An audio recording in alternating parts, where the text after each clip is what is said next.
Hey everybody, Marcos Villegas here with Artem Lobov in Las Vegas. It's finally time, man. Media week. We are just a few days away from your man Conor McGregor facing against Floyd Mayweather Jr. at the T-Mobile Arena. How has the last week of camp been like for you? What's the overall mood?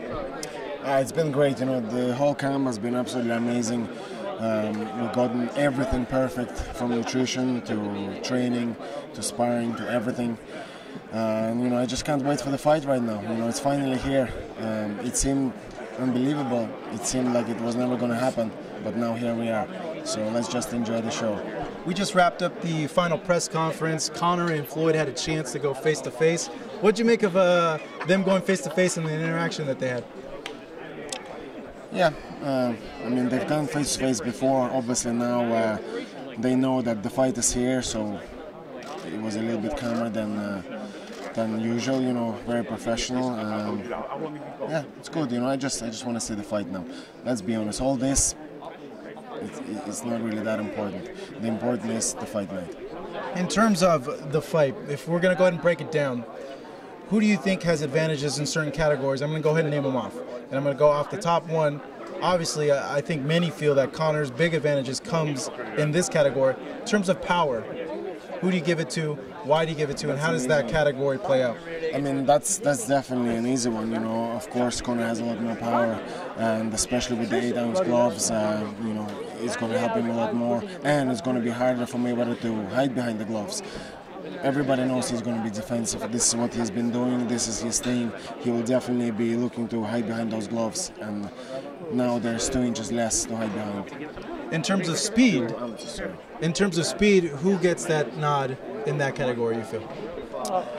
I also feel, because Conor is a younger man, he's a lot faster. You know, a lot of people looked at that workout and they were saying things about Conor, but when I looked at it, you know, I saw the complete opposite. You know, look at Conor's workout. 12 straight rounds, exactly like the fight, and he didn't slow down even in the last round. Then look at Mayweather's workout.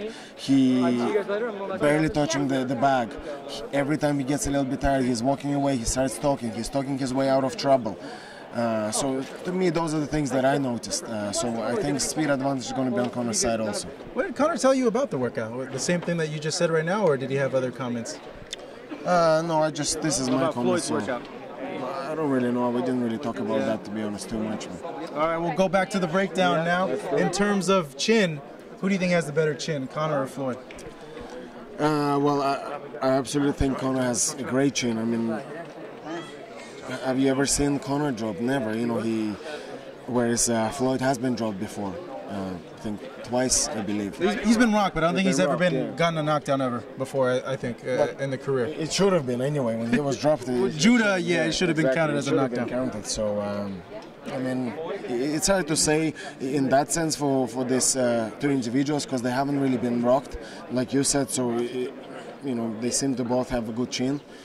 So in that sense, I'd say it's probably a little bit even, but obviously Conor has more power, so it's going to play in his hands. So you got it 3-0 so far for Conor, if you guys at home keeping a tally. And I said it before, I struggle to see where Mayweather could dominate Conor. I see Conor dominating him everywhere. And I'm not just saying it because, oh, you know, Conor is my buddy or anything. I watched him spar professional boxers, many different ones that, you know, were built up to be the next best thing or whatever, and they never did anything against him. So this is what I'm basing my prediction on.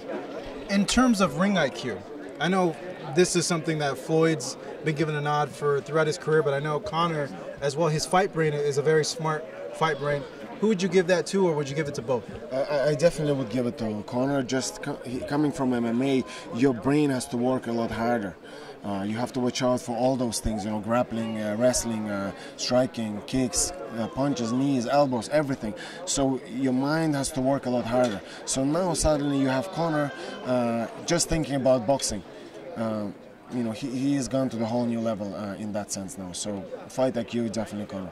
In terms of endurance and stamina, who do you think gets the edge there, or is it both even, given that they're both high-caliber athletes, being in high-caliber championship fights before in their careers? I mean, Conor's got great stamina. I mean, look at his fights; they speak for themselves. He fought Holloway for 3 rounds with no ACL. He tore his ACL in the fight. Who else can say that? And even that didn't affect him. He still wasn't even breathing heavy. I mean, you know, people always go back to that first Diaz fight, but you know, it is what it is. There was a lot of things going with that fight. You know, the opponent got changed last minute. Weight class got changed last minute. Maybe we made some mistakes with the diet as a result, because suddenly it was 170 instead of 155. So all that played a part. But every other time, you know, Conor trains with fresh sparring partners over and over.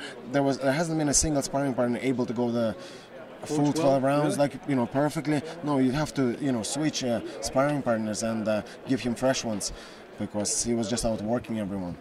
I mean, I'm sure Mayweather is going to come in great shape, but Conor is ready to do 212 rounds if needed. We usually have a big old board to do this breakdown, and I don't know if I'm going to get a chance to see you. That's why we're doing it like that verbally for you guys. So just imagine the little poster board behind us. The final category. Who do you think has the X factor in the fight? The one thing that could completely change the fight? I mean, come on, the X factor. I mean, that's what everybody been saying about Conor his whole career. You know, he's got that X factor, and I'm sure Mayweather also has a little bit of an X factor. You know, I mean, he would have to be. The man is 49-0. You know, you have to respect that he has had a great career, but Mayweather's X factor is a little too small, a little too old, a little too slow. So Conor is just going to outshine him right there. So you got Conor just about up in all the categories. Absolutely.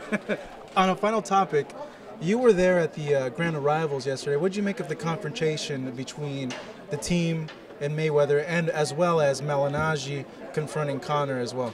Well, in terms of Malignaggi, I mean, when this whole thing went down with Conor, he has experienced a level of media attention that he has never experienced before. Even when he fought for world titles, he didn't have so much media attention on him. So he was enjoying it. I mean, I went onto his Twitter just to see.